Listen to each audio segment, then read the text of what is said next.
Welcome to the Chevy Florida Insider Fishing Report, presented by Yamaha.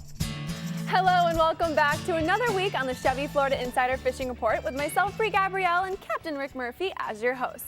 But before, Rick, we get to talking about our species tonight, let's say hi to our one-of-a-kind species, Dave Ferrell at the CCA workbench. You hear that? It's really quiet in here. It's so quiet. There's no children running around this time. It's very quiet. It's It's very unnatural for me. peaceful. Is it too quiet? No, it's not too quiet. All right, you guys, be quiet. Then something bad's going to happen if it gets too quiet. Something bad Right. might happen if it gets too quiet. All right, Rick, tonight it's all about my grandma's favorite fish sandwich, grouper. Let's talk about it. Well, you know, Bree, the thing that's so cool about the grouper fishing here in the state of Florida is the variety of groupers that we have. And as looking at the Sport Fishing Magazine photos, this is a black grouper. We also have red groupers and yellowfin groupers and black groupers and I mean, just a variety of different Rainbow groupers, you know, like this Everything. red, you know, they're red grouper. But the key is that no matter what coast you're on, you don't have to go very far to get it. And I'm looking forward to the guys' reports tonight on how the different regions do different things for fishing for groupers. All right, well, starting us off on our journey through Florida tonight is Captain Jeff Hageman in the Northwest region. Hop to it, Hagalicious. That's his new name, by the way. Love it, love it, love it. We're known for our grouper fishing on our coast, and we've got some of the best in the state. Grouper can be caught throughout my region, inshore, nearshore, offshore. Most can be found, they're really structure-oriented fish, so they can be found around rock piles, ledges, high relief structure. Pinfish, pigfish are one of their favorite baits to eat as far as live bait goes. Cut baits, as far as squid and sardines, also work very well.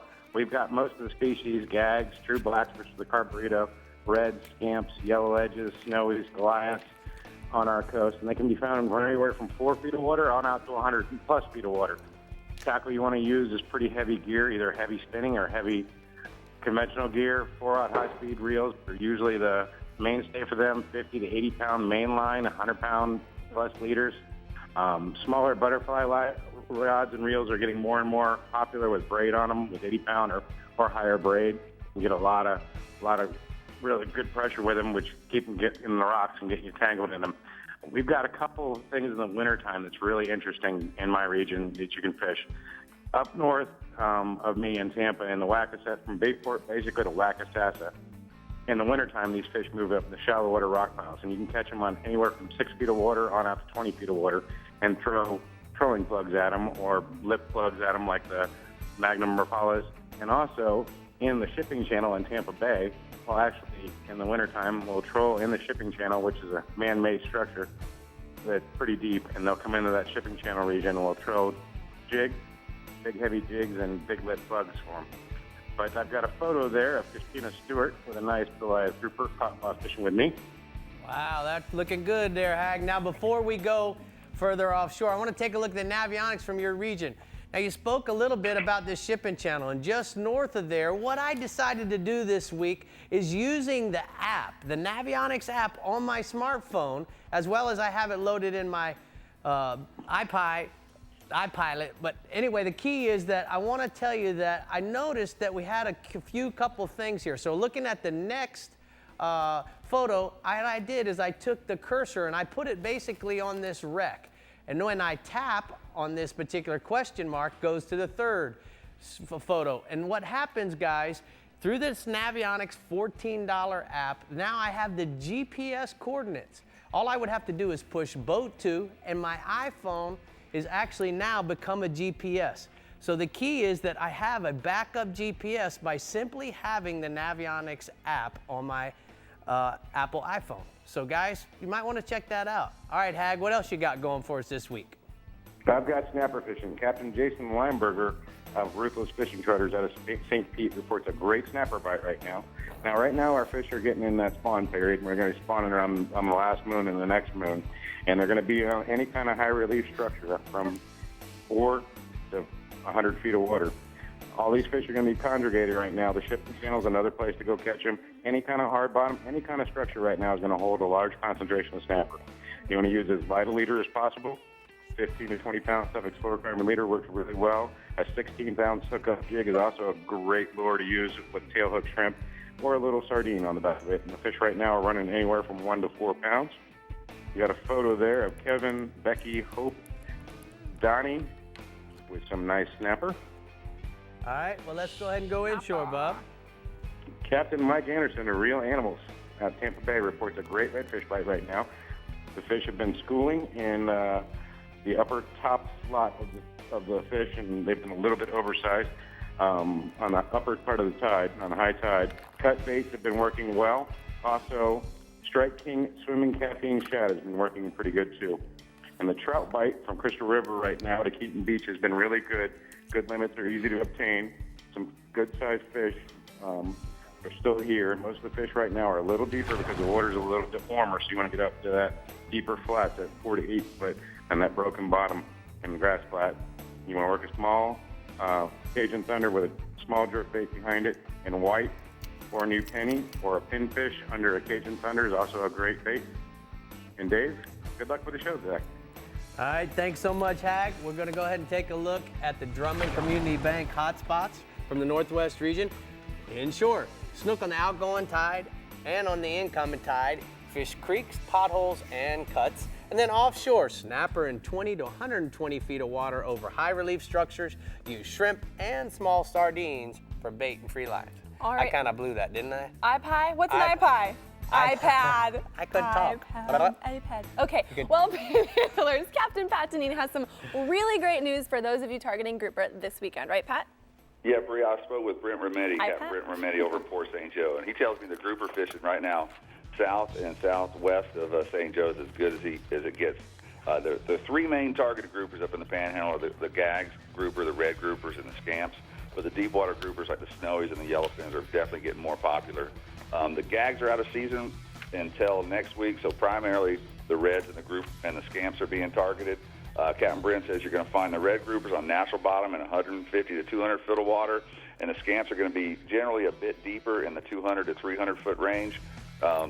Once the gags open up, you're going to want to fish them on the natural bottom, but also you're going to target those wrecks, the junk piles, the concrete, the man-made structures. Fish close to the bottom with a slip sinker rig baited with a live pinfish, a mingo snapper, an octopus is a great grouper bait, or also a butterfly dead bait like a mingo snapper or a ruby redlist or something like that. Once you get that bite, you want to get them off the bottom as quickly as possible before they rock you up. The red groupers are going to go 20 pounds or so. Scamps are mostly 4 to 12 pounds, but occasionally you do get some bigger ones. And then the gags can go up to 40-plus pounds. I think the world record was caught out of Destin, 60-plus pounds. So they definitely get to be pretty large. There's a photo of Jen Romito and a gag grouper she caught this spring just outside of Destin Pass on light tackle, bouncing a jig close to the bottom. And there's some happy lady anglers right there. All right, tell me about some offshore fishing there, Pat. Offshore, Rick, that has really turned out good lately. The seas have been calm. And there's some major weed lines to be found and rips offshore. This past week in the Emerald Coast Blue Marlin Classic, weighed in some really big fish, including new tournament records caught aboard the High Cod, an 899-pound blue marlin, and there was a bunch of other blue marlins caught and released. It's a pretty long run to the really blue water. Most of the areas inshore of the spur are dirty, except there's a little pocket of blue around the nipple that does have a lot of grass and some lines in it and some dolphins and whatnot. But if you really want to get to the good stuff, you want to go further southwest or even southeast of the spur and find that rip out towards the double nipple. There's a major color change and some yellow brick road of sargassum and lots of dolphins on that grass line, and also things that feed on dolphin. At one point during the tournament, there was 5 boats hooked up at the same time on blue marlin while fishing that same rip. The waters are moving, so pay attention to the satellite imagery to pinpoint your destination and make the most of it with this good weather. Spend the night and do some sword fishing overnight. Captain Kurt Gwynn did an overnight trip this past week on the Only Way.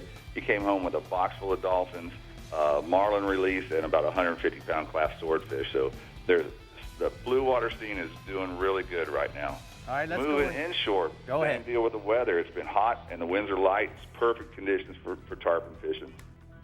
The fish are migrating west along the beaches. There's still some big schools showing up, but now they're really more in smaller groups of 3 to 12 fish or so. That's becoming more of the norm. They're all along the beaches of Cape San Blas, Crooked Island, South Walton, and really all the way west of the state line. It's important to find an area with little boat traffic. Stay away from areas with the parasail and the jet ski activity. Anchor up on that second bar and let the fish come to you. With spinning tackle, use heavy gear with a live bait hooked on a circle hook, 50 to 60 pound fluorocarbon bite tippet. On fly tackle, use 11 to 12 weight. And tarpon toads work great. Streamers, typical regular old tarpon flies, the basic tarpon flies are good to go. The best fishing is typically in the morning before the sea breeze kicks in. And then staying inshore, we have been finding some really nice Spanish mackerel just west of Destin Pass around the NCO Club, and they're also inside the pass around Crab Island and in the pass themselves. Nice at 3-4 pounders flipping on baits early in the morning when it's calm. Captain Terry McGowan in Panama City, he tells me that there's some Spanish being caught over there as well. Not as many, I think, as we have here, but they're catching a really good grade of them. And then in Pensacola, you're going to find them inside the bay around the old Coast Guard station, inside Big Lagoon, and also around the Massachusetts wrecks. Wherever you are, look for them flipping or busting baits in the morning. You can also chum liberally with pilchards or throw jig spoons or topwater baits. And while you're doing that, you can expect plenty of action from ladyfish and bluefish, especially inside St. Andrews Bay around those humps in the Camelback areas. Hey, Pat, I got a question for you. You know, you're talking about running out and get to the good blue water. Typically, how far is that? What would you say? It really changes all the time. It could be as short as 45, 40 miles or so, but it could also be 90 miles. Right now, to that really good rip I was mentioning, it's out by the double nipple. It's from Destin, 90 miles. So, you know, it is a commitment of time and resources, that's for sure. And that's why that satellite imagery and networking with other guys that have been fishing pays off so well, because if you're going to spend that much effort to get out there, you want to be at the right spot. All right, thanks. Great report, Pat. Thanks for starting us off. We're going to go ahead and take a look at the blue water outrigger hotspots inshore. Blacktip sharks along the Shell Island beaches. Fish the ladyfish schools with live or butterfly ladyfish. And then offshore, look for the satellite imagery. Locate the color changes and make the run for the dolphin wahoo billfish. It's on right now. Pat needs to stop saying double nipple because you guys are freaking out and it's not okay, all right? Don't drift off with the current because when we return, we're heading to the Keys region and then going off the deep end with Dave. Yeah. Dave? We're going to go catch some groupers, but Yes, we're not we going to are. be fishing on the double nipple. Oh, good. We won't I be don't think there. you guys could handle it.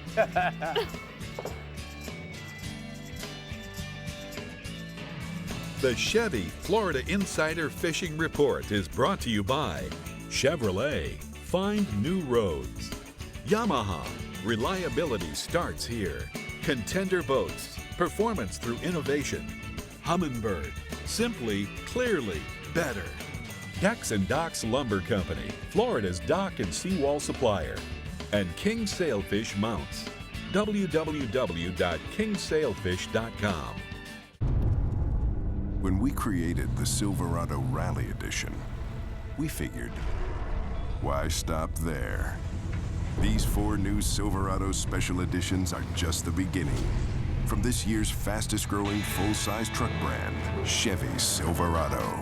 Or choose this Silverado All-Star with a total value of $8,000 when you finance through select lenders. And find your bonus tag and get an additional $1,000 to $2,000 cash allowance on select vehicles in stock.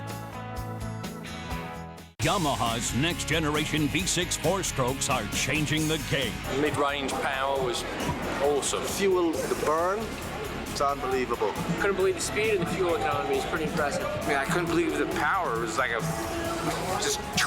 was more like doing a quarter mile on a dragster. And them things are like, it's a whole nother game. So I made the switch. Experience the difference for yourself during the Yamaha Discover V6 Offshore Demo Tour. See why we call it the Game Changer. It's been said that a bad day of fishing is better than a good day at the office. But down here in the Florida Keys, we have to disagree. Because with over 200 of the world's best charter boat captains and guides, there's no such thing as a bad day of fishing. The Florida Keys and Key West.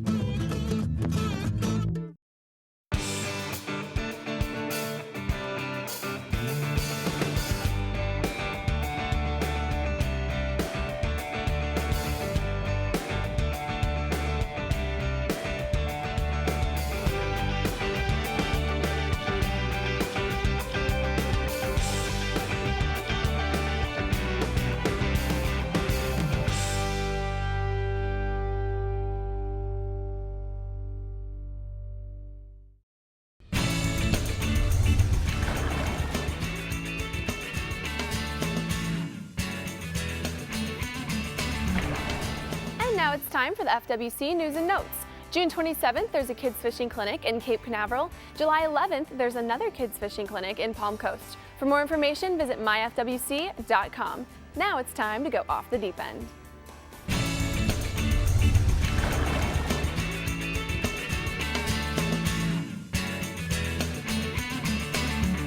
Well, it is quiet in here. The kids are all gone, but the one thing that's still here is the CCA workbench, as well as hummingbirds. It's going to take us off the deep end there, Dave. So, groupers, man, I know you know. Well, you know, I'm going to talk a little bit about the east part of the state, because that's where I kind of grew up fishing offshore for groupers. This fella that I called Tony Huerta, he kind of taught me how to do all the fishing that I know how to do. You know, from tying wire to fishing for groupers and whatnot. And Tony owns a boat, a charter boat called the Loco Say, down in Fort Pierce, and I probably said it wrong. He'll get me crap for saying it wrong. But he learned the art of bottom fishing from Glenn Cameron on the Floridian fame, and just a super fisherman all around, bill fishing, but especially good at bottom fishing and everything else. And when Tony is out targeting grouper, he likes to use live baits, and his first choice for live baits, especially on the reef, is a croaker. He likes to use a big croaker for the grouper, or he'll use a blue runner. He likes a blue runner, about a hand-sized blue runner if he's fishing in deep water, smaller if he's fishing inshore. Pinfish is good. A pigfish is also a good bait. Any of those little baits, and a lot of the stuff that you catch on the reef. When he uses a pinfish, you know, he likes to use a big pinfish to catch a big grouper, and what he'll do is he'll make sure he trims the dorsal fins off the pinfish, so when it gets down, he has a better hookup ratio on it. A big grouper has no problem eating a big pinfish, but when his dorsal's up and everything, it might have a hard time getting it down. And this is a good rod to put a big live bait like that on. Yeah, there's a Macaira 30-pound rod with a 2-speed Macaira 30. Yep. So I like it because, you know, when it's shallow and those fish are running for the wrecks, you can go down into the low speed and get a couple extra cranks. You have to crank. That's one thing when you get a bite, when you're grouper fishing, is there's really no need to be messing around lifting and pumping. The first 5 minutes is just going to be crank, crank, crank, because you want to get his head up and away. Because the first thing a grouper does when he eats something is he bolts. Right. He bolts for the hole. And once he gets in that hole, you're not going to get him out of the hole. You know? I always felt, and correct me if I'm wrong, I felt that, you know, you pull his head like this. If he can turn around and see the hole, that's where he gets the advantage. But if you can keep that head coming and he can't turn around and see where he wants to go, exactly, can't see where he wants to go, guess what? Hey, that very well may be true. When he's out there fishing, he's using a 100-pound leader, and I brought this leader out for effect. When you're using leader that's coiled up on a tight coil, and you go to pull it off, it has a memory. And if you're building your rigs out of that stuff, you're going to be fighting that coil all day. So get leader that is flat and smooth. It'll probably kink up during the day when you put a lot of pressure on it anyway, but it's better to start off with some nice, flat, good leader. You're going to want a 7/0 hook, 7 to 9/0, and you're going to want to match it to your bait size. You know, if you're using a big blue runner, you know, you're going to want a 9/0. If you're using a little pinfish or even a pilchard or something, you're going to use a 7/0.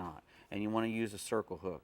You know, circle hook gets swallowed, comes back out, and nails him right in the corner of the jaw. Now the rig that he uses, he'll put a 100-pound fluoro as his main line. And what they'll do is they'll run about a 30-foot length as a header of 100-pound mono. And they'll make a double line attachment, or they'll put it up inside to splice it and make a good connection to the 100-pound, and then they'll go down to a swivel, and then they'll have a short 5-foot to 6-foot 100-pound leader down to the hook. And above the swivel, they'll put a red bead and however much weight they want to put down. And you only want to put as much weight as you need to get to the bottom quick and stay on the bottom. If you're in a big current situation, you gotta obviously have to put more weight. The more weight you use, the less chance you have of getting the bite and or the hookup. So the less you can get away with, the better you are. And one of the hardest parts about the whole deal of grouper fishing or bottom fishing or anything, bottom fishing especially, is trying to get on the wreck and stay on it. Right. And it's very important when you get, the first thing you do when you find a good mark that's showing a lot of fish that are above the wreck, you know, and are all tight on it, and this is a good bite place, is you want to put the boat in neutral, figure out which way the current and the wind are pushing you. Once you find that out, go the opposite direction up from the wreck, about as far as you think you're going to need to make that drift and come back, and put your anchor out there and drift the boat back to the spot and drop on the spot. Because if you're not on the spot, you're not going to catch them. Groupers will stay next to that spot. They won't go out onto the sand unless there's virtually no current. So you want to be in a place where there's either A, no current, or you want to be right on the spot. And that's how you catch those groupers. That's how you catch them. We didn't even get to talk about what you use. Jig in or anything like that. But Well, we'll leave this up to the captains, you know. There you go. Speaking of leaving it up to the captain of our ship now is Brie. So Brie, driving the bus. All right, now we're taking a U-turn down to the Keys region with Randy Tao and his handy-dandy grouper catching advice. Go for it, Randy. Hey, good evening, fish fans. You know, when we talk about grouper fishing in the Keys, everybody loves to come down here and do that. From Key Largo to Key West to Dry Tortugas, there are groupers up and down the Keys on the Atlantic, and we also have a lot of groupers out in the Gulf on a lot of these Gulf wrecks. Now, you don't get as many black groupers out on the Gulf side. You get gag groupers and some red groupers, but on the Atlantic, black groupers are your primary grouper that you're going to catch out there. I like to fish a pretty stout conventional rod with braided line, like 65-pound line. And like they were talking about for the lead, just use as much lead as you're going to need to get to the bottom where you're on the edge of the reef. In 60 or 80 feet where you're out on a wreck in 200, it's going to vary. But certainly getting your bait down, I like a pinfish. I like blue runners. I like grunt, one of my favorites. And any of those baits, if you get down to the bottom and you're able to drift either over structure or on that hard bottom, you're going to find these groupers laying in there and be pretty successful. I've got a picture of Jeff Smith with one of several groupers he caught doing just that. All right, looking good, Randy. What else you got for me offshore this week? You know, I got to talk about dolphin because I figured out if you want to go have a good day dolphin fishing, go on the days I'm not out there. Because I've been in the backcountry this past week and everybody's been offshore catching some really nice dolphin and some big ones, while I've been in the backcountry doing something else. So that 800 to 1,200 feet of water right now, still the zone, and that sounds like a big area, but if you're off of Key Largo, it might be at 1,200 feet. If you're off of Marathon, it might be in 800 feet. So that stretch in there is going to vary where you're fishing, and the key to it has been the birds. A lot of birds offshore, and when you're fishing for birds and you're looking for dolphin, you really have to be disciplined to stick with it. Don't give up and say, well, that set of birds didn't have a sting, or that set of birds had little ones. I want a big one. That's what you have to do to catch a 30 or 40 pounder. You've got to keep going and keep looking at them, keep checking them, because the guy next to you that's doing that, like Captain Brian Cohn that sent me a photo of David Todd from Austin, Texas, that's exactly what these guys do. Man, those are nice fish. Let's go inshore, bub. Mangrove snappers. You know, we're getting to that time of year where our backcountry snapper fishing is really good, and maybe some of the other stuff's tapered off a little bit, so guys are changing it up. Now, it's not a complicated situation with the channels and the grass flats that we have in the backcountry. If you stake up or anchor along any of those deeper channels that have moving water in it, put a chum bag out, you're going to get these snappers up behind your boat. Now, the key, if you want to catch little ones, if you've got kids on the boat that want to just have fun and catch little ones, use a piece of shrimp on a small hookup jig, and you're going to do just fine. If you want the bigger ones, you want to use a live filtered or a pinfish and cast it back behind all the little fish that you have chummed up behind the boat. That's how you're going to catch some of these nicer mangroves. And right now, I've heard some good reports. Captain Brian DeWilliams, he's been doing a lot of it back there. He's got channels, he's got little wrecks, and he's just got hard bottom out on the edge of the park boundary where he likes to go and just anchor, put a chum bag out, and he sent me this nice photo of Robert and Jason from Cutler Ridge with some of the mangroves they're catching out there. Well, those are nice ones, Randy. All right, what else you got for us inshore? You know, permit we've got some decent permit fishing right now on the flats and in the backcountry, mainly due to the winds. We had a little bit of wind the last couple of days at southeast at 20 and a hard incoming tide. That's a good condition to go look for permit. And if you have that condition with good sunlight, the sun is key to see into the water and see these fish either laying in a white hole or maybe cruising the edge of the flat. You've got to be able to see into the water on this hard incoming tide to find these fish. Sometimes they'll tail, but a lot of times they're just underneath the water where you got to see them. I've got a photo of young Donnie Bembo from Skins and Finch Starters. He sent me this picture just the other day with David Simon from Massachusetts doing that in the backcountry with a spinning rod and a live crab. All right, Randy, well, we're going to be coming down there to do a Sportsman's Adventure episode here on July 8th, 9th, and 10th. What do you think we're going to be doing? We originally planned dolphin. As the season winding down, I know it's happening right now, but what do you think is going to be in another 2 weeks? I think we're going to have some real good fishing. I'm thinking that our dolphin fishing, July is my favorite time to catch dolphin down here. So I think for sure we're going to have some dolphin, maybe some bottom fish. You know, our grouper bite's been good around here. We might do some of that. And you never know. We might do something in the Atlantic and then do something in the Gulf as well. All right, man. Thank you so much. I'm going to go ahead and get to the La Jolla hotspots from the Florida Keys. Captain Randy says inshore mangrove snapper. Stake out along any of the channels with moving water. Use regular size chum bag and live pilchards or pinfish for the big ones. And then offshore dolphin. Look for the birds and the weed lines in 800 to 1,200 feet of water. Troll plain ballyhoos while looking for the birds and have a pitch rod ready with bait on them, Brie. Of course, you got to have the bait on it now, don't you? You got to. All right, now it's time to tell you about some tournaments in the Florida Keys.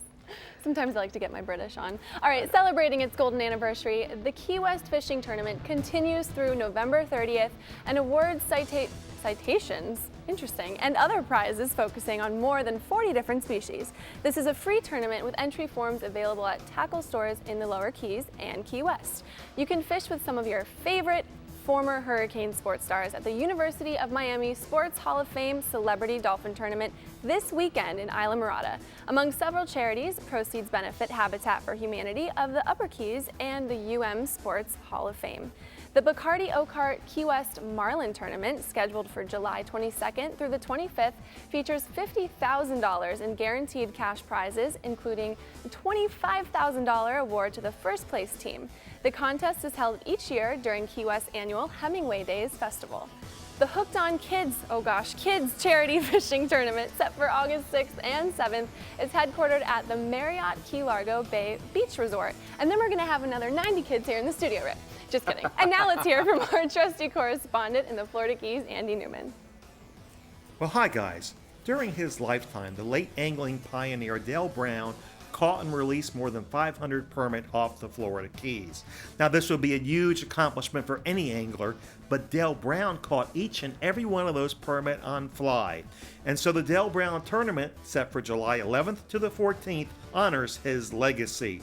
New this year, a bonefish division. Now, there's more details at dalebrown.com, and for more information on other Florida Keys tournaments, go to flakeys.com. Back to you in the studio. Thanks, Andy. All right, guys, coming up on the Chevy Florida Insider Fishing Report, we're driving the boat on over to the southwest and northeast region, so stay hooked. We will be right back. High five. Wake up. The Chevy Florida Insider Fishing Report is brought to you by Bass Assassin and Saltwater Assassin, the best lures, period. Blue Water Outriggers, everything for your outdoor adventures. Guy Harvey Clothing by AFTCO. Drummond Community Bank. Costa Sunglasses. See what's out there. And Casa Vieja Lodge. 5-star angling in beautiful Guatemala. I'm Captain Rick Murphy, and I'm a life member of CCA. Why am I so involved with CCA, you ask? Because I want our fisheries to be in better shape for my kids and their kids. CCA is working to ensure the future of recreational fisheries and the rights of recreational anglers. The future of fishing starts today with you. How do you want to leave things with your kids? If you're like me, you'll want to make the right choice and go to joinccaflorida.com right now.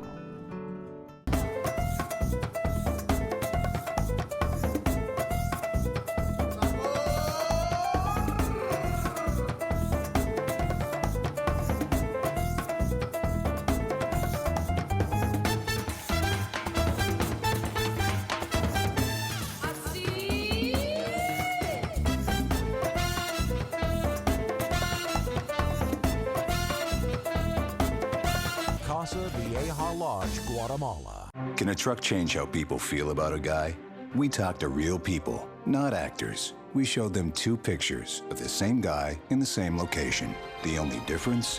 The vehicle behind him. The guy with the truck would definitely have like a German Shepherd dog. I mean, come on. Like a tarantula, a rattlesnake. What kind of pet would this guy have? Maybe like some birds. You know you want a truck. The all-new Chevy Colorado. Motor Trend's 2015 Truck of the Year. For weekly reports from our 9 captains and our latest events, make sure to check out the website at ChevyFloridaInsiderFishingReport.com. You can also like us on Facebook and even send us your fish-tastic photos. Plus, follow us on Instagram at Captain Rick Murphy and Official Insider. So, Rick, talk to us about the CCA Star Tournament. A lot's going on. Lots going on. We had another person catch a fish, didn't know the rules. So guess she was registered, but unfortunately for her, she didn't keep the fish. She didn't do the right documentation, so they had to decline it. But, you know, Brie, one of the things that everybody thinks is that it's only a redfish tournament, and that's not the case. Right now, up to date, we have 70 days left. We've caught 2,600 registered anglers. We've had 1,505 entries. But here's what's more important. In the cobia open division, there's only been 5 cobias entered. So, you know, we have to support this. There's lots of different prizes. There's only been 9 sheephead in the open sheephead division, and they pay 6 places. And then for the kiddies, 57 entries in the youth division, and they're giving away 12 scholarships. They're giving it away, guys. Man, you gotta get registered and enter all the fish that you catch because there's a prize for everybody. Why not? Right. Go fishing and get prizes. Like the sound of that. All right, taking a gander at the Southwest region, let's see what Captain Ronnie Houston has in his bag of tricks. Well, like always, it's always a pleasure being here, but I can tell you what, for the groupers, the Southwest coast has rebounded, and probably some of the best grouper fishing we've seen in years has been going on now and has for the last couple of years.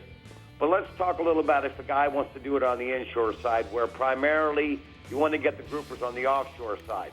But to catch the groupers on the inside first, little idea, target Island all the way down to the Everglades, fishing most of the middle bays all the way through, and you'll find plenty of areas of sweeping current, blowdowns, and hard bottom and eddies with long mazes of rivers all the way through.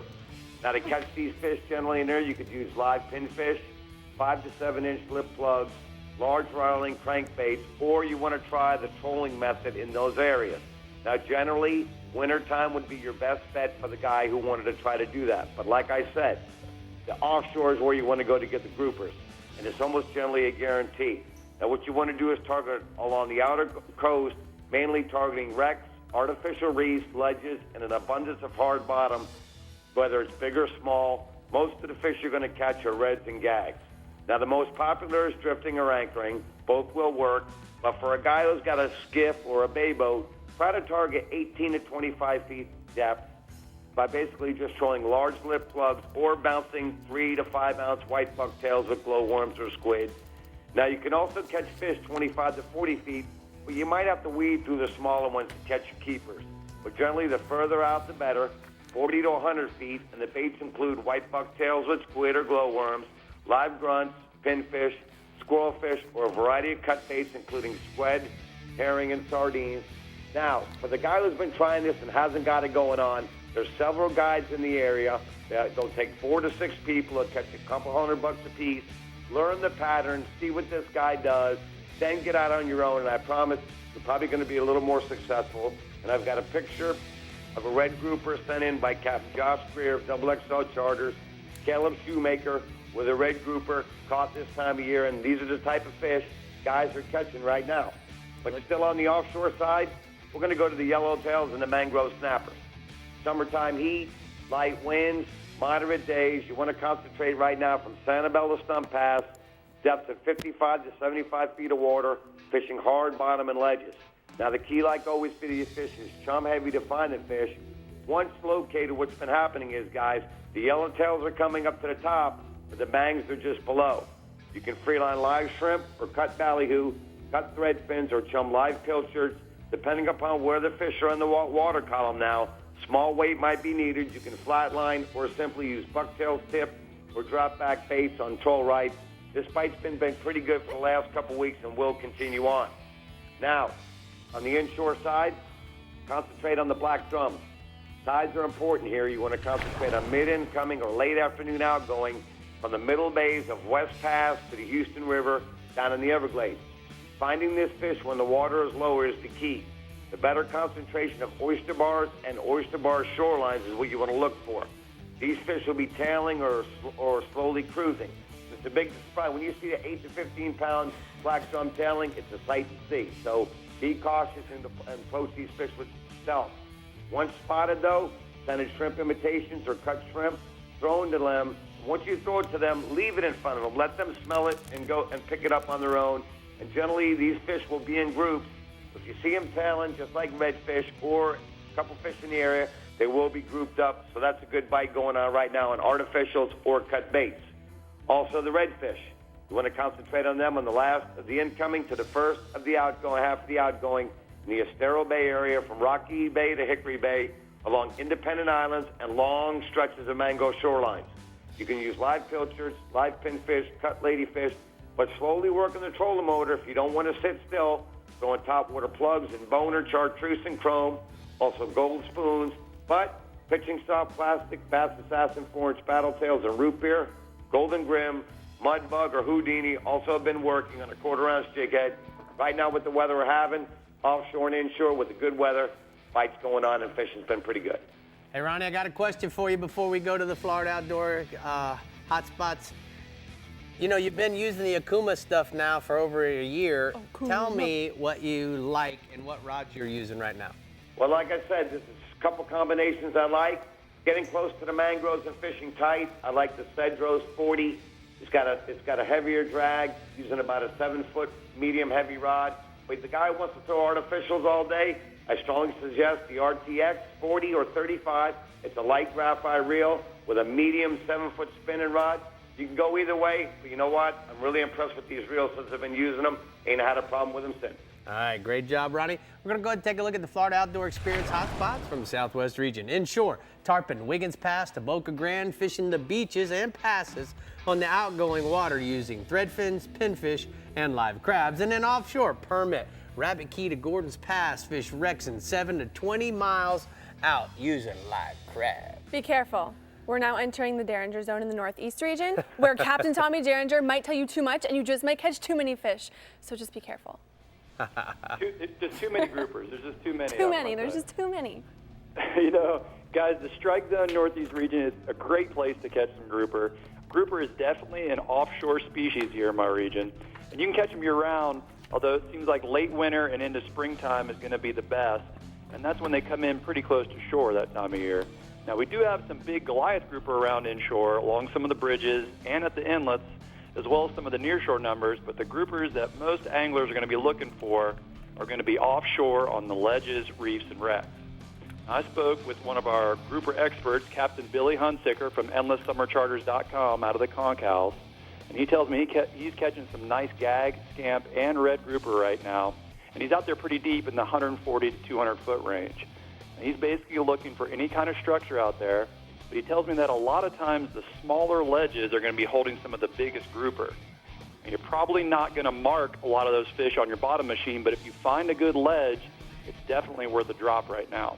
Now, Billy says the best baits are going to be live pinfish, grunts, or sardines, but he also likes to use some bonita strips as well. And he's telling me he's using 80 to 100-pound main line and about 10 feet of 100 to 150-pound leader. He likes to use a 4X or even sometimes a 6X BMC circle hook sized to that bait that he's using. Now, basically, you just need to break out some pretty heavy-duty gear and lock down that drag so you can pull those big groupers out from their hidey holes.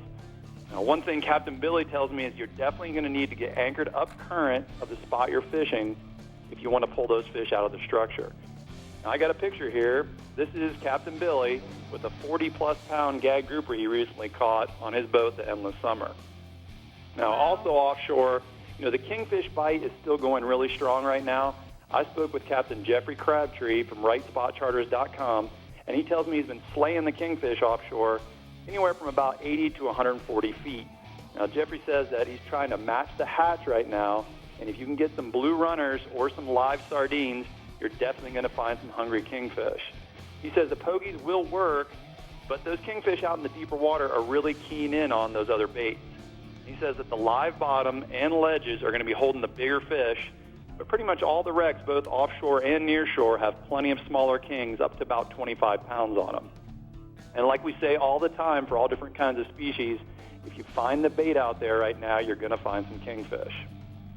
Now, moving inshore, we have a really good early morning outgoing tide this weekend. And right now, you need to get out there early because it's been getting so darn hot that inshore bite is definitely slowing down heading towards midday. Now, with the negative low tide this weekend, the redfish are going to be bunched up in the creek holes and on the edges of the flats right along the intercoastal waterway pretty much throughout the entire region. Now, you're going to look for the concentrations of mullet, and that's where those redfish are going to be hanging out this weekend. I spoke with Captain Ron Scher from FishingNorthFlorida.com, and he tells me the redfish bite has been really good in the creek on the outgoing tide in the Sisters Creek and Hannah Mill areas up in Jacksonville. Now, he's fishing the oyster bars and drop-offs with a mud minnow or a live shrimp on a quarter-ounce jig head. Now, Captain Ron is also catching some really big bull reds right now in the river around White Shell and the Dames Point Bridge. Now, he's using a dropper rig with enough weight to hold the bottom, and cut ladyfish or mullet or cut mullet have been the go-to bait. He's catching them best right now around the slack tides. I got a photo here that Captain Ron sent me. This is Scott Murray with a big bull red he caught with Captain Ron right there near the Dames Point Bridge in Jacksonville. Now, also inshore, snook bite has been pretty good. Pellister Creek in the southern end of the region is holding some really nice snook right now on that outgoing tide. The lure of choice has been a topwater skitter walk, tossed along the edges of the grass, especially where you find the bait early in the morning. And I mean really early in the morning, like right before and as the sun is coming up. Now, you can float some select live shrimp in those same areas and catch those snook as well. I spoke with Captain Kent Gibbons from BackcountryCaptain.com, and he tells me the snook bite is also pretty good from Flagler Beach all the way down to Tomoka. Now, he likes to fish the outgoing tide along the mouths of any of those mosquito ditches, both in the Tomoka Basin and along the intercoastal. His favorite lure right now is the voodoo mullet in the natural colors. Now, I got a photo here. This is Captain Kent with a 12-pound, 32-inch snook he recently caught in Tomoka Basin. It's a pretty good fish for around here. That's awesome. Great report, Tommy. We appreciate you bringing it from the Strike Zone Northeast region. I'm going to go ahead and take a look at the hot spots. Captain Tommy says this weekend you should go inshore fishing for redfish on the outgoing tide. Early in the morning, fish the creek holes, the oyster bars, and the drop-offs with mud minnows and finger mullet. And then offshore, kingfish in 80 to 140-foot depths. Troll live sardines or blue runners and look for the ledge and the bottom holding the bait, Brie. Okay, fish fans, coming up, we're catching up with the East region, and then we're going to see Mr. Dave at the workbench. What kind of products you got for us today, Dave? We got rods and reels and YETI stuff. And YETI stuff, it's my favorite. I can't wait. That cup's amazing. We'll be right back. I saw a YETI. I think I saw it. The Chevy Florida Insider Fishing Report is brought to you by the Florida Keys and Key West. Come as you are. Hookup Lures, premium lures for serious anglers. FWC, the Florida Fish and Wildlife Conservation Commission. La Jolla Resort, a place for family and fishermen. Navionics, we start where the road ends. Maverick Boat Company, celebrating 30 years of leadership in innovation, conservation, and stability. And First National Bank, your first choice for better banking. It's 200 streamlined horsepower of Yamaha forward thinking. The all-new F200 inline 4-stroke. Whether you're an offshore angler, pontoon cruiser, bay boater, or walleye hunter, the responsive and fuel-efficient F200 combines amazing power and versatility in one incredibly compact and lightweight package. The all-new F200. Legendary Yamaha reliability and the freedom of forward thinking. You know there's more to it than luck. There's fishing the right bait, the water temperature, the wind, the season, and then there's the boat. We'll put it simply, the boat matters. To own a Contender is to own the best sport fishing boat on the market, period. Contender offers the most comprehensive model range with bigger, faster, and more fuel-efficient boats than the competition. There's only one choice for serious anglers. Contender Boats. Performance through innovation.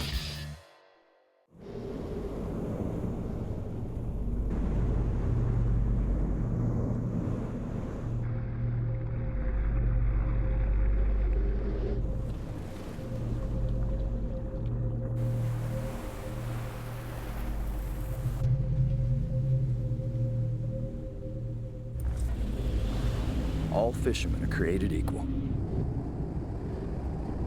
Some just use better fishing line.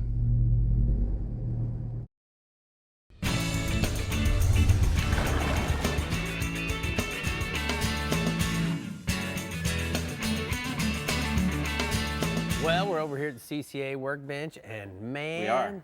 it looks like we've been invaded on the new products by Team Yeti, but we'll get to We've that. got some Yeti stuff, Yeah, yes, we'll we get do. we'll get to that in a second. Well, first off, we have some Berkeley inshore rods. These are really good price point rods, and they're really nicely made for how cheap they are. That rod's only $60, which is pretty amazing. That's a 7-foot rod. It's got an 8 20-pound capacity for braid, 8 to 15 pounds for mono. It's got the Fuji guides on it, nice rubberized cork handle, and it's made out of 100% fluorocarbon, carbon fiber. So, you know, it's hard to, not fluorocarbon, 100% carbon fiber. So it's hard to break that joker, I'd imagine. Yeah, I mean, as long as you don't go past 90 degrees. Yeah, is that what it is? Because I can tell you, when a push pole or a fishing Pow. rod, if it bends more than 90 degrees, you became a Chinese angler. there's Sir 8 Alexander Ching Pao. There's 8 models of that, from 6.6 to 7.6, and from 6 pound to 20 pounds. So oh, cool. Good stuff. These are Buff Water Sports Series gloves. Yeah. I wear sun gloves, and they're kind of like a sun glove, but these are good for what? You got them on backwards there, man. I do? This rubber part goes on the inside. This silicone, they have a silicone thing on the inside, so, you know, to give you some grip. They get, you know, SPF 50 or probably more than that even. I think they claim SPF 50. Just stretchable fabric, breathable, so your hands don't get real sweaty. They got the finger holes. Those are little. These are small gloves. Your hands are probably medium, or, well, you got small hands too. But the cool thing about these, they also have these little ridges on the fingers, so they're easier to grab and get off. Yeah. And the silicone, and the cuff comes down further to go inside your shirt, so that you don't have that little dark ring right there that you get from the shirt. So what's this for? That's to pull them off too. That's Oh, is that right? Yeah. It's like this. Yeah, sure. Yeah, if you want to do it backwards. I got you. Buff, you know, they started out making the things Face for your mask? face, and Yes, sir. now they're making some gloves. All right. This is a cool item. You know, Spot, they came out with that emergency beacon, you know, the personal locator beacon a long time ago. Well, now they're making a sat phone, and that's the Spot global phone. You know, it's a regular sat phone, except, you know, it can go all over the world just about. It's only 2.2 inches long, 7 ounces. Oh, you just turned it on. It's probably got some time on there. 4 hours of talk time, 36 hours of, you know, just sitting on. So, but, you know, if you're making long trips or going places where you think you'll be outside of range of a cell phone, you can't really go wrong without getting one of those Spot phones. You know, you can use them on anything. Yeah, man. But I don't also, know who this belongs to, but I'm going to be calling. You're going to be calling some time on? Yeah, man. Well, we also have a Spot, also makes a theft alert tracking device. And this is a little satellite tracking device. You can put it on your car. You can mount it on a motorcycle, your boat, obviously, a trailer, whatever you want to put on it. And as soon as that sucker, when you turn it on, as soon as it starts to make a move, it'll send you a text and say, hey, this thing's moving. And then you can go online and follow it on Google Maps. Everywhere that thing goes, every 2 minutes, it'll send you an updated thing where your object is, whatever you put that on. You can put that on your teenager if you would like. And sure enough, it'll tell you where he's at every 2 minutes if you want. Wow. Up to an hour. So you can go from 2 minutes, 5 minutes, 10 minutes. It'll send you an email and a map update telling you where that little thing is. And it's on a little doodad, but you can mount that doodad to anything and pop it on and off and pop it on and off and put it on different things. I like it. Yeah, that's pretty cool. The Spot theft alert tracking device. We got the Yeti hopper. This is the Yeti hopper 20. We had the great big hopper in here before when they first came out, but this is the new one. This is a smaller version of the bigger one, and it's a lot easier for the ladies, you know, to carry around when you're taking the kids to the beach or whatever. It's got the complete waterproof zipper. Right. Almost totally indestructible. It'll hold, you know, more than a 6-pack and, you know, 10 pounds of ice. You can throw this in the back of your car. You don't have to worry about it leaking all over the back of your car or ripping. I mean, this thing is just about. It looks like it'd be great for tailgating. Exactly, You know what I mean? and it's got the shoulder strap to even help you carry it more. That's one of the things about the big coolers and everything. They're getting so heavy, and this YETI product is a Great for kayaks. Great for kayaks, a skiff, anything all where your you technical- need some room. I have a technical skiff. I take my big one on it all the time, and you can just throw it. That's the good thing about it. You don't have to worry about it getting messed up.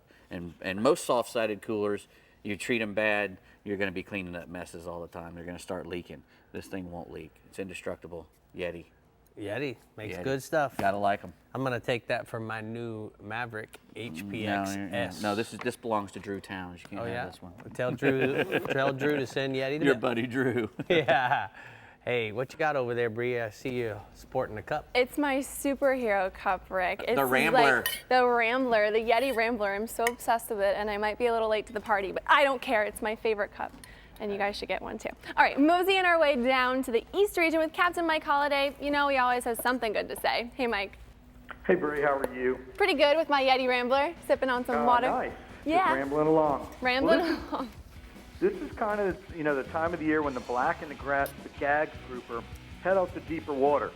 So most of the fish will be in 90 to 180 feet of water or more. In my region, the farther north you go, the more you find that natural reef with the ledges that grouper like. So places like the 6 and 8 mile reefs off Martin County, and the reef in 170 feet of water just inside the Ocalina Bank section off St. Lucie County are great places to start. You'll also find grouper on some of the artificial reefs like the Halsey, the Amazon, and the Mullifin. And then out on Push Button Hill, you'll find a lot of snowy grouper, and you'll even find some big Warsaw grouper out there as well as on those very deep wrecks. And grouper love big baits and big live baits like a croaker or a pinfish or a threadfin or a big grunt that you catch out there. You drop them down an 80-pound tackle, 100-pound monofilament leader, and a 7/0 to 9/0 circle hook, and just enough weight to hold bottom. You can also use dead baits like a grunt plug or a chunk of bonita or a 5 to 7 ounce Williamson Vortex speed jig in the mackerel colors. And the average grouper in my region is going to be 8 to 20 pounds.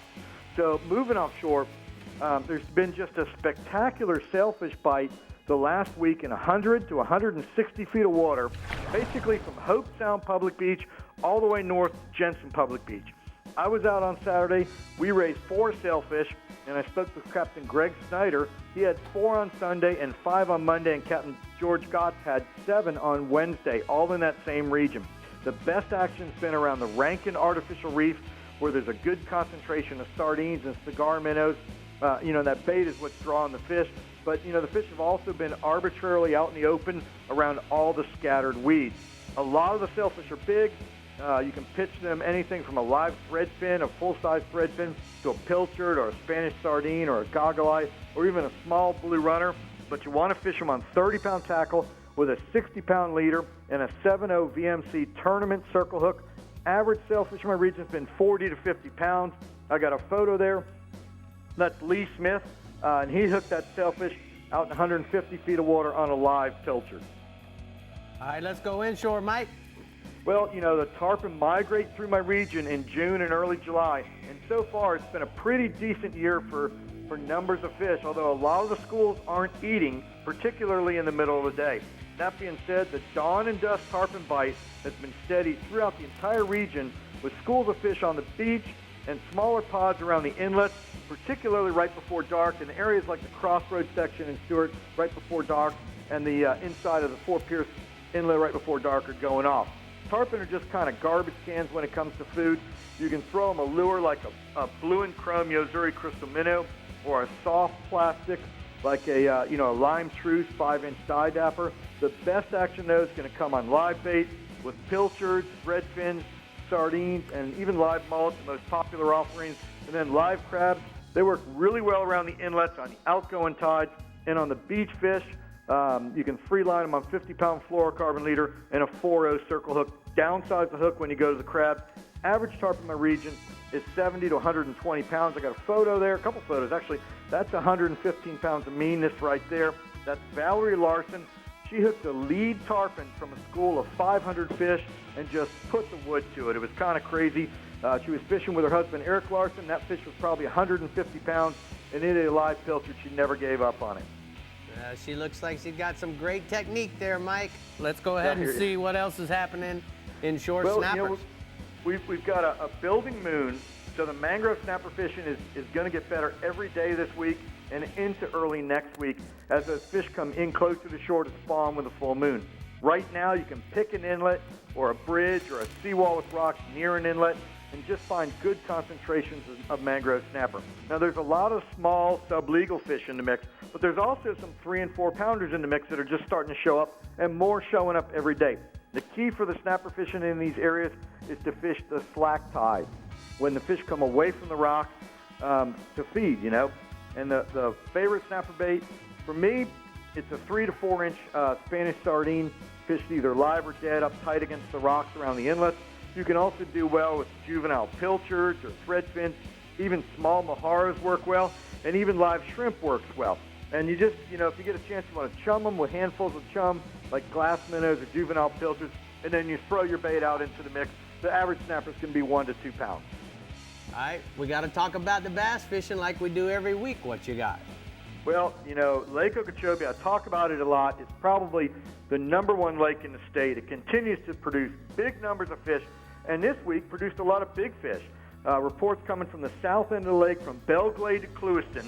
The outside grass of Pelican Bay and Ritta Island are producing some big late-season fish for anglers that are flipping the edges of the islands with pumpkin seed chartreuse or black with a blue tail Bass Assassin 4-inch jingle bugs. And they're fishing them on 3/4 ounce to 1 ounce lead. There's also been some good fish taken on live shiners out in the deeper water near Pelican Island or Pelican Bay. And everything's coming early. The bite's over by 10 a.m. So, you know, if it's a number game you're looking for, when you're going out to Clewiston Channel on the left, check out the holes in the vegetation and rocks for the moving water. We find the moving water, fish that with a tap-out worm, rig Senko style, or with a chrome with blue-black, lipless crankbait. Both of those are working well. Watch for diving gulls. Those are on the shad schools, and they'll lead you to the schoolie bass. And if the wind is hard out of the west, which will probably be this weekend, you know, the water tower area has been producing a lot of fish. The morning bite on Lake Okeechobee right now is hot. You can catch 30 to 40 fish with a 2-pound average, and, you know, basically be off the water before that sun starts cooking in your coconut. So early bite going, guys. All right, great report from the Decks and Docks East region.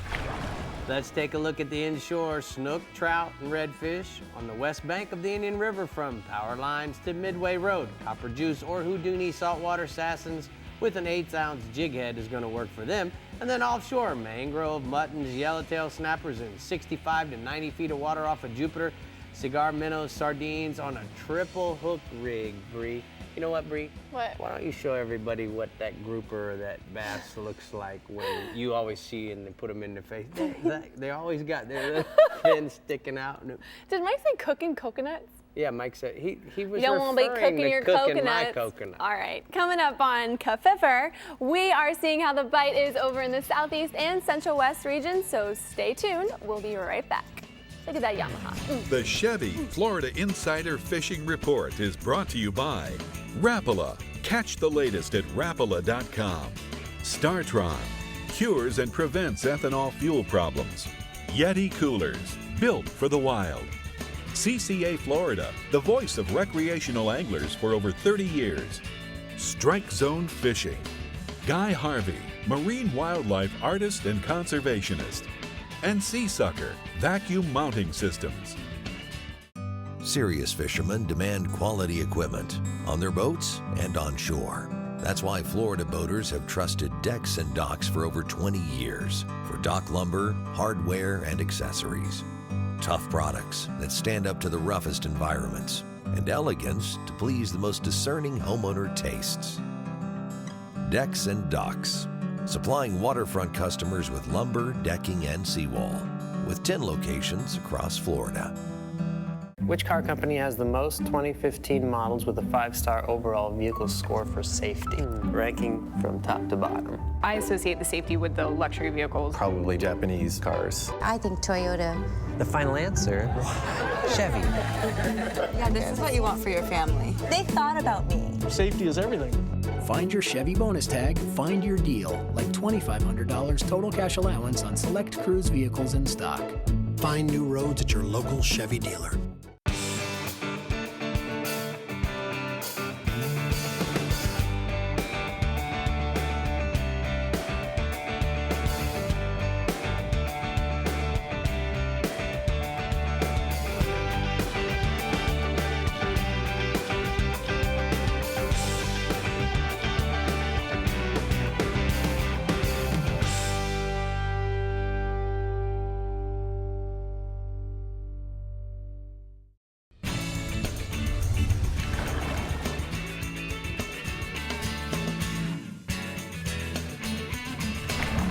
We're here at Power Pole headquarters, and today's Power Pole tip of the week is about what is a power pole. So let's talk about it. Back in 1998, Power Pole was first established, and it had a 6-foot power pole, but essentially things haven't changed much since then, other than the variety of different units that you can get. The idea was to be able to anchor in very shallow water, and more importantly, be able to control the way your boat might have laid on a shoreline. But the thing that I can remember is back in 2009, getting back into the bass business is really what allowed Power Pole to expand. And certainly Power Pole's line of products have evolved because of all the different needs that we have in today's fishing. Now, whether it's anchoring from the bow or 2 power poles on the stern, it allows you to have more control over your boat, and that's why Power Pole is the ultimate anchoring shallow water system. And that's today's Power Pole tip of the week. All right, guys, rounding out our southern regions is our captain from the southeast region, Jimbo Thomas. Hey, Jimbo. Hey, Brie. Hey, Rick. What's going on, Jimbo? Well, there's 3 types of grouper that we commonly see here in the southeast region. We got blacks, gags, and red grouper. They can all be found in the same areas. Any coral reef, ledge, and wreck structure from 15 feet on out to 300 feet of water. Those are all great places to start looking for groupers.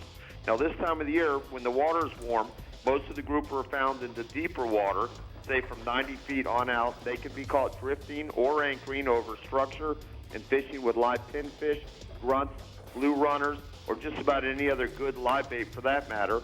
Or you can use cut bait. I like to use bonita, mullet works good, ballyhoo, or you can deep jig with jigs tipped with ballyhoo and butterfly jigs. Now, you need some stout tackle to get these fish off the bottom and away from the structure. I like to use at least 30 and preferably 50-pound tackle, use 50 to 80-pound leaders, and when we use live bait in the cut baits, we like to use a circle hook. Now, in the winter months, when the water is cooler, groupers will move into the shallower water. One of the best ways to put some grouper in the fish box is to troll over the reefs in 15 to 40 feet of water with a wireline outfit, and then you use a 3 to 6 ounce feather and you put that in front of a double hook ballyhoo. Or, a lot easier, you can troll Rapala X-Wraps 20s or 30s, depending on what depth you're in. Troll those over the reefs. And I like to use the X-Wraps with a red head and a white body. Now, the best trolling speed is around 4 to 6 knots. And the grouper season is closed from January 1st and it opens on May 1st. And unfortunately, this time, in the winter time, it's during the prime grouper season. But if this helps ensure that we're going to get more groupers in the future, I'm all for it. Now, I got a picture here, and this is showing that this grouper season's working, the closure. This is a 20-pound gag grouper, which is one of 6 that we caught on the first day of this year's opening grouper season. Now, staying offshore, all week there's been steady action from dolphin, and they've been anywhere from 5 to 15 miles offshore and mostly around scattered sargassum weed. Now, most of the fish have been schoolies in the 3 to 5 pound range, and they've had birds working over the top of them, which makes them easy to spot with our binoculars. Then once we locate the fish, they have been eating trolled lures and feathers, along with small live baits and cut baits. Now, if you don't have any live baits, you get out there, there's been a lot of bait around these patches of grass.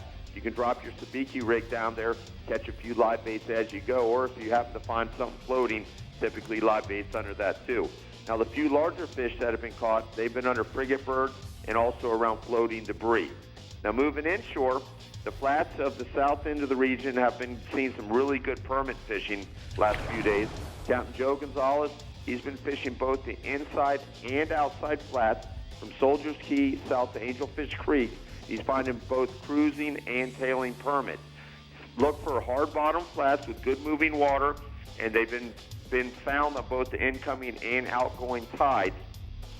Small live crab placed in their path, that'll usually get a bite, or you can try placing a crab pattern fly in front of them, and then wait for the sun to come up to get some prime visibility, since this is sight fishing. And if there's overcast conditions, try working over light-colored bottoms. Now, most of the fish have been smaller than usual. They've been in the 6 to 12-pound range, but they have been quite plentiful, according to Captain Joe.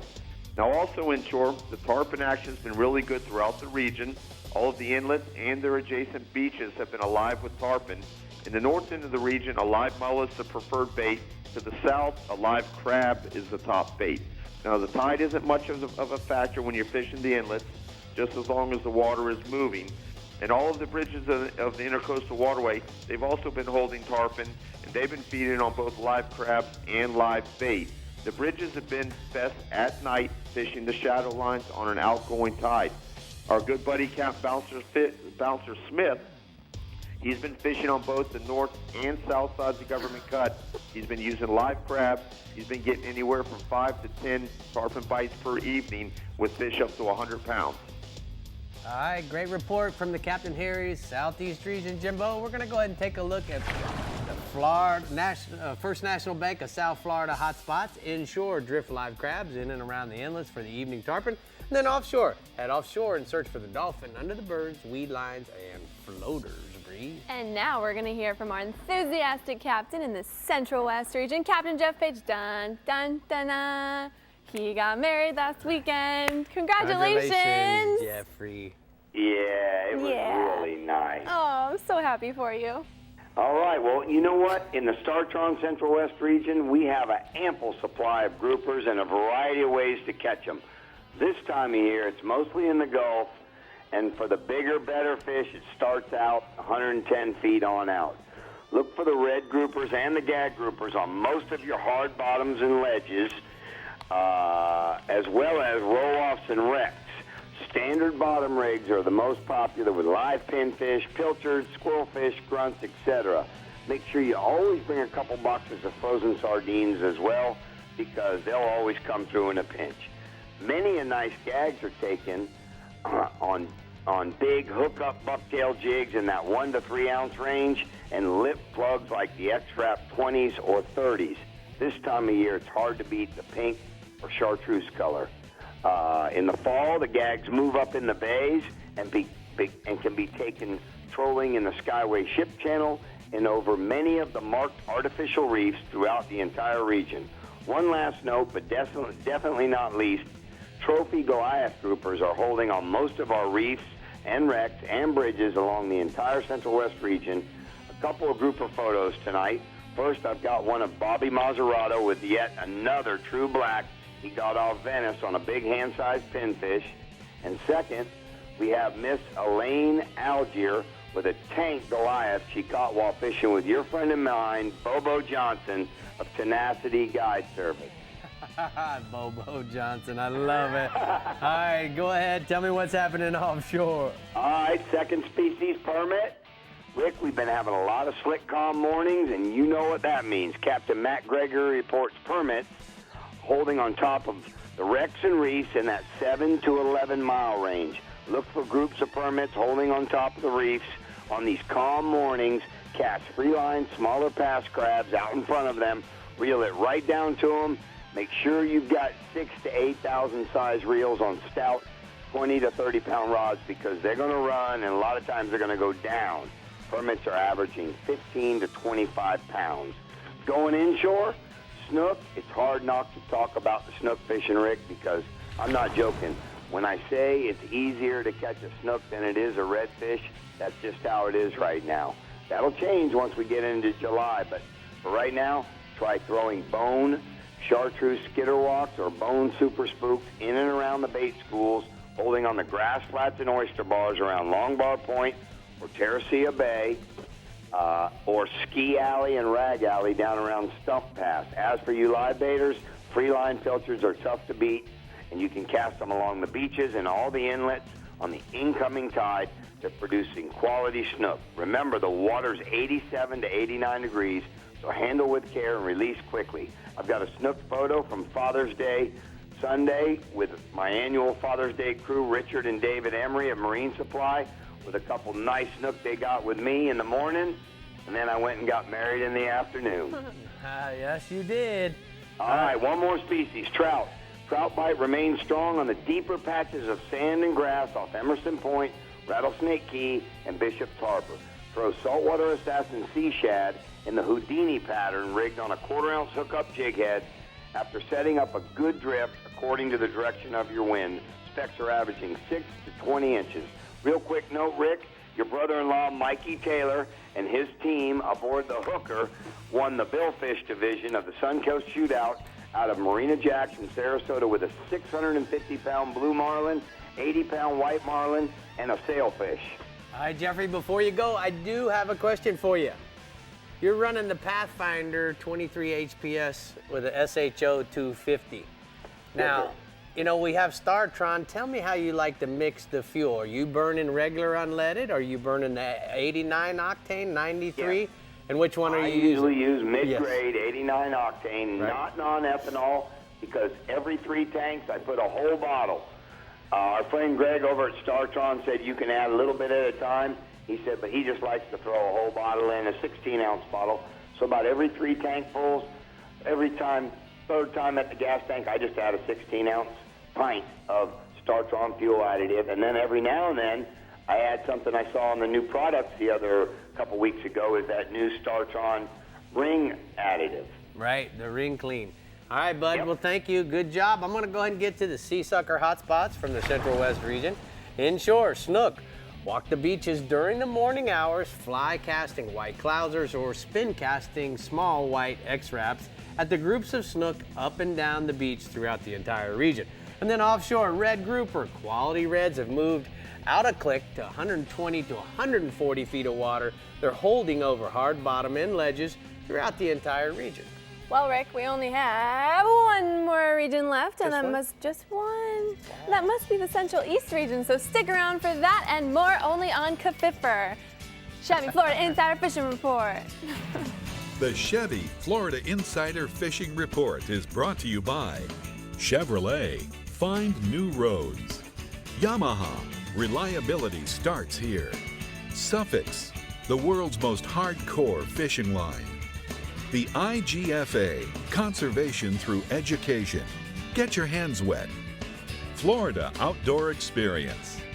Captain Harry's Fishing Supply Company. And there's no stopping Okuma.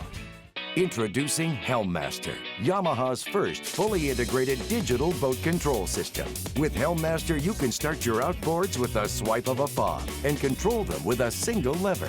Outboard trim and steering friction adjust automatically as you accelerate and decelerate. Adjust engine speed with the touch of a button. The Helmmaster joystick provides the means to navigate and dock precisely with confidence and ease. Take control of your next vessel with Helmmaster at your command.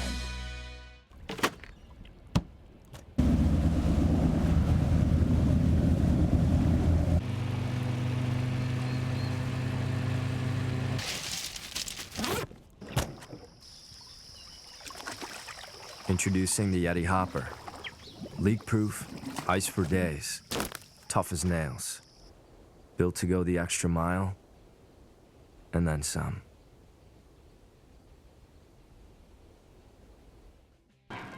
Remember the glory days of gasoline? It's just not made the same anymore. Kick your gas into gear with STARTRON. Pump up the performance in all of your engines. Cure the problems of ethanol with the power of enzymes.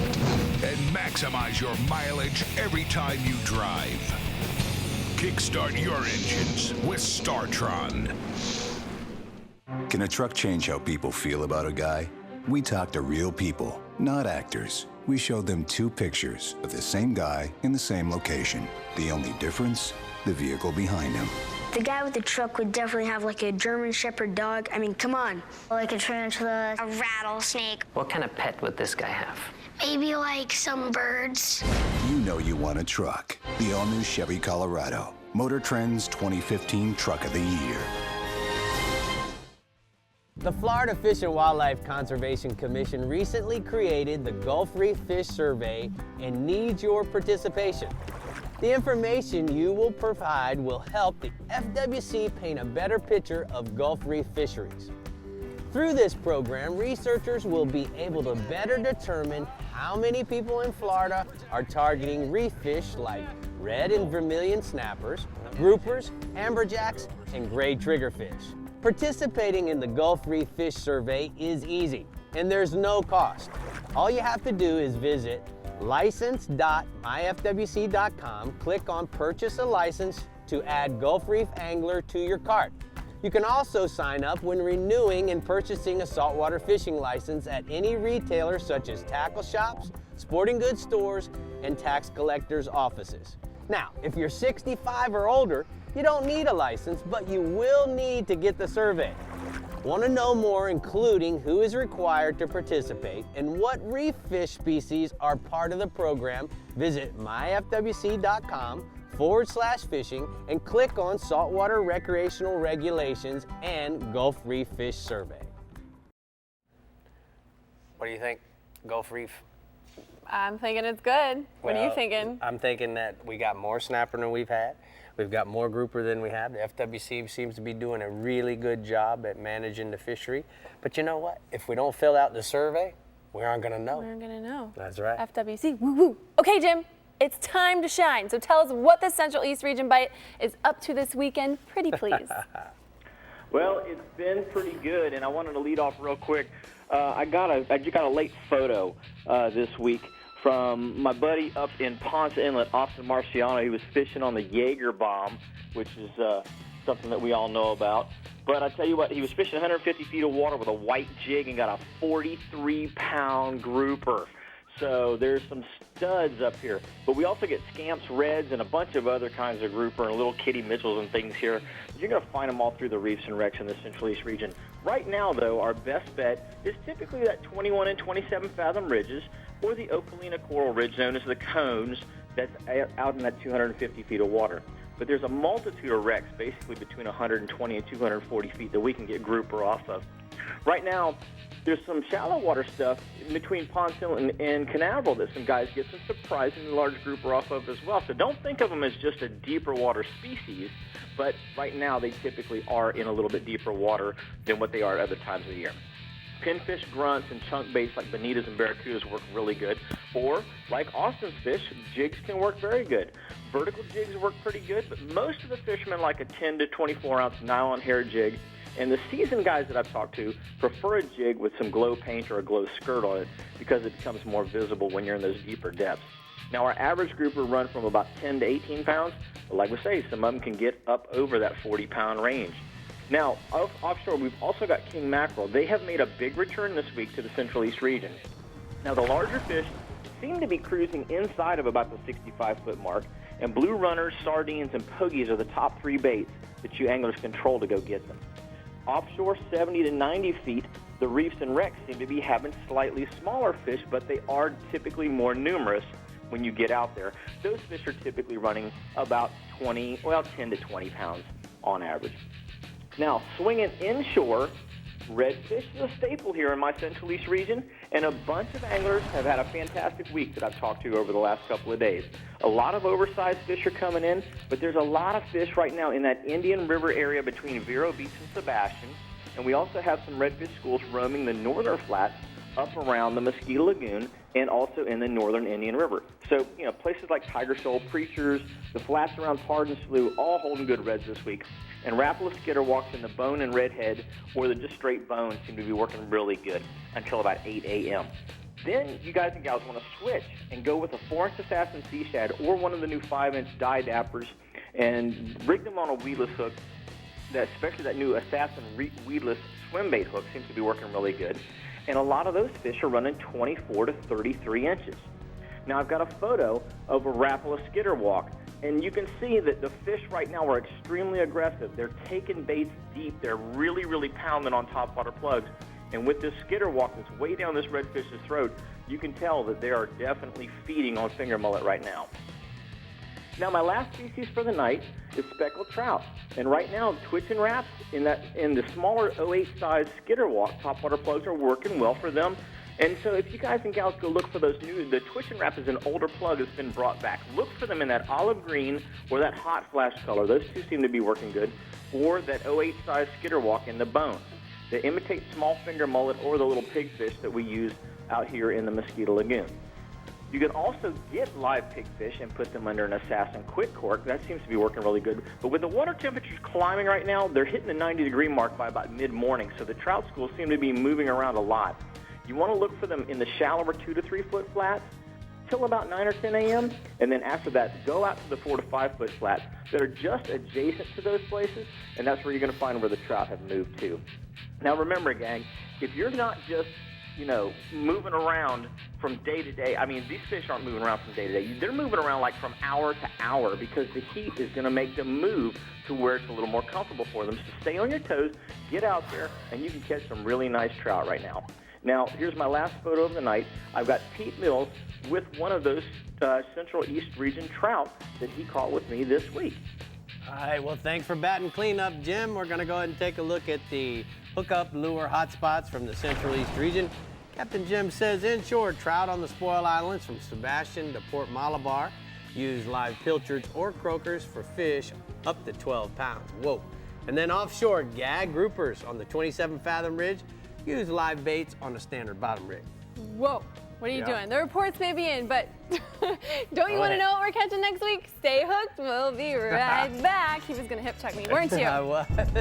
When we created the Silverado Rally Edition, we figured, why stop there? These 4 new Silverado Special Editions are just the beginning. From this year's fastest growing full-size truck brand, Chevy Silverado. Or choose this Silverado All-Star with a total value of $8,000 when you finance through select lenders. And find your bonus tag and get an additional $1,000 to $2,000 cash allowance on select vehicles in stock. It's 200 streamlined horsepower of Yamaha forward thinking. The all-new F200 inline 4-stroke. Whether you're an offshore angler, pontoon cruiser, bay boater, or walleye hunter, the responsive and fuel-efficient F200 combines amazing power and versatility in one incredibly compact and lightweight package. The all-new F200. Legendary Yamaha reliability and the freedom of forward thinking. Forage fish are small fish that hold marine food webs together. Put simply, forage fish like pilchards turn sunshine into snook. The IGFA and other conservation organizations are working with the FWC to improve forage fish management in Florida.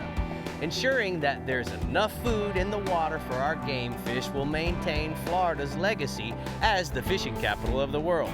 Visit floridaforagefish.org to learn more and to sign the Forage Fish Pledge. Thanks for tuning in to the Chevy Florida Insider Fishing Report. Be sure to like us on Facebook and follow us on Instagram and Twitter to keep up with our captains, contests, and appearances. You never have to miss a show. You can find full episodes of the Chevy Florida Insider Fishing Report right on your YouTube channel. And make sure to check out our website for fishing reports in your region. Visit www.ChevyFloridaInsiderFishingReport.com for everything you need to know to stay hooked up. Next week on the Chevy Florida Insider Fishing Report, it's all about marlin. Hey! So make sure to tune in to SunSports every Thursday. Plus, you can catch repeats of the Chevy Florida Insider Fishing Report on Fridays and Saturdays. Check your local listings for times. Next week, Guy Harvey's going to be here talking about all of the marlin tagging that he's been doing. Yep. The guy? Yep, and I'm going to be in the Grand Canyon. The guy's going to be here, and you're going to be in the Grand Canyon. Grand Cayman? Grand Canyon. Yeah, the big mountain with there's no marlins there. Going Let's put it river that rafting? way. I'm as far away from marlins as I can get. What are you going to do there? I'm going to take the little boys out and see the Grand Canyon and the. What about the little girl? Crater, she'll be there. The crater? Okay. Got to take care of those little girls. Fly fishing in Sedona. Hey, thank you so much for watching, right, Brie? Yeah, thank you guys. We'll see you next week. Guy will be in the studio. I'll bring my superhero cup. It'll be a fun party. Cheers. Oh, wait, you don't have one. See ya. No, come on, man. You're so mean Adios. tonight, Brie.